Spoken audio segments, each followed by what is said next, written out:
ಇದು ನೋಡಿ ಹಾವೇರಿ ಜಿಲ್ಲೆಯ ರಾಣೆಬೆನ್ನೂರು ತಾಲೂಕಿನ ಚೌಡಯ್ಯ ದಾನಪುರದಲ್ಲಿರುವ ನಿಜಶರಣ ಅಂಬಿಗರ ಚೌಡಯ್ಯನವರ ಆಯ್ಕೆ ಮಂಟಪದ ವಾಸ್ತವ ಸ್ಥಿತಿ. ಈ ಆಯ್ಕೆ ಮಂಟಪವನ್ನು ಕೂಡಲ ಸಂಗಮ ಮಾದರಿಯಲ್ಲಿ ಅಭಿವೃದ್ಧಿಪಡಿಸಬೇಕೆಂದು ಕಾಂಗ್ರೆಸ್ ಸರ್ಕಾರ 32 ಕೋಟಿ ರೂಪಾಯಿ ಅನುದಾನವನ್ನು ಸಿದ್ದರಾಮಯ್ಯನವರು ಮೊದಲ ಅವಧಿಯಲ್ಲಿ ಮುಖ್ಯಮಂತ್ರಿ ಆದಾಗ ನೀಡಿದ್ದರು. ಹೆಸರಿಗೆ ಮಾತ್ರ ಚೌಡಯ್ಯ ದಾನಪುರದಲ್ಲಿ ಬೆರಳೆಣಿಕೆಯಷ್ಟು ಕೆಲಸ ಮಾಡುತ್ತಿದ್ದು, ಆದರೆ ಆ ಬಹುಪಾಲು ಅನುದಾನವನ್ನು ಬೇರೆಡೆ ವರ್ಗಾವಣೆ ಮಾಡಿ ಜನನಿಬಿಡ ಪ್ರದೇಶದಲ್ಲಿ ಮೆಟ್ಟಿಲುಗಳ ನಿರ್ಮಾಣಕ್ಕಾಗಿ ಕೋಟಿ ರೂಪಾಯಿಗಳ ಅನುದಾನವನ್ನು ಬಳಸಿಕೊಂಡಿದ್ದಾರೆ ಅನ್ನೋ ಆರೋಪಗಳು ಕೇಳಿ ಬಂದಿವೆ. ಹಾಗೇನಾದ್ರೂ ಆದರೆ ಅದರಂತ ದುರ್ದೈವದ ಸಂಗತಿ ಮತ್ತೊಂದಿಲ್ಲ.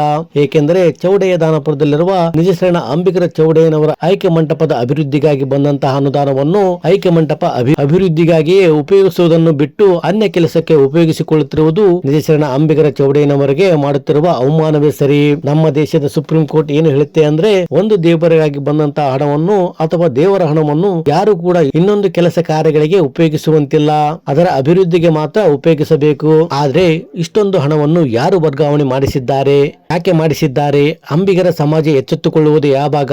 ಇದೆಲ್ಲ ಶರಣ ಅಂಬಿಗರ ಚೌಡಯ್ಯನವರಿಗೆ ಮಾಡುತ್ತಿರುವ ಅವಮಾನವೇ ಸರಿ. ಒಂದು ವೇಳೆ ಇದೆಲ್ಲ ಆರೋಪಗಳು ನಿಜವೇ ಆದಲ್ಲಿ ಕಾನೂನಾತ್ಮಕವಾಗಿ ಸರ್ಕಾರ ತನಿಖೆ ಮಾಡಿ ಅಂತವರಿಗೆ ತಕ್ಕ ಶಿಕ್ಷೆಯನ್ನು ಕೊಡಬೇಕು.